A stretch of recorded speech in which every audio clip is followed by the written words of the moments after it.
అందరికీ నమస్కారం అండి. తిరుమల అంటేనే ఏదో తెలియని గొప్ప అనుభూతి.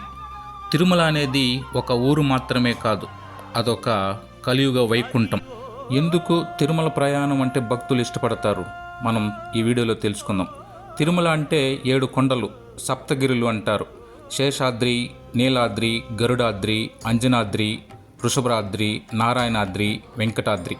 ఇవన్నీ ఆదిశేషుడు 7 తలల ప్రతీకలుగా భావిస్తారు. వెంకటాద్రి ఇది అత్యంత ముఖ్యమైన కొండ.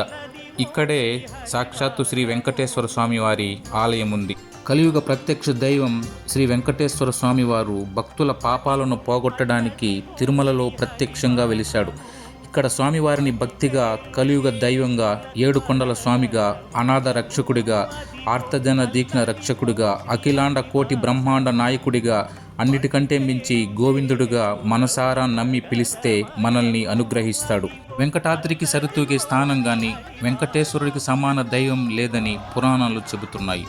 భృగు మహర్షి కారణంగా శ్రీ మహావిష్ణు రూపంలో భూమిపైకి రావటం, శ్రీనివాసుడుగా వెంకటాద్రిపై కొలువు ఉండటం, ఇదంతా కలియుగంలో భక్తులు చేసుకున్న అదృష్టం. శ్రవణ నక్షత్రం నాడు మహావిష్ణువు శ్రీ వెంకటేశ్వర స్వామిగా అవతరించాడు. కావున ప్రతి శ్రవణ నక్షత్రం నాడు తిరుమల తిరువీధుల్లో బంగారు రథంపై విహరిస్తూ ఉంటాడు.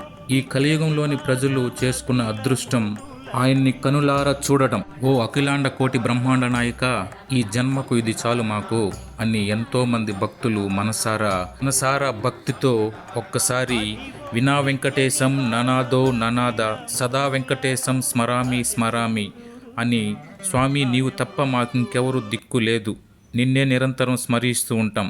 ఓం నమో వెంకటేశాయ.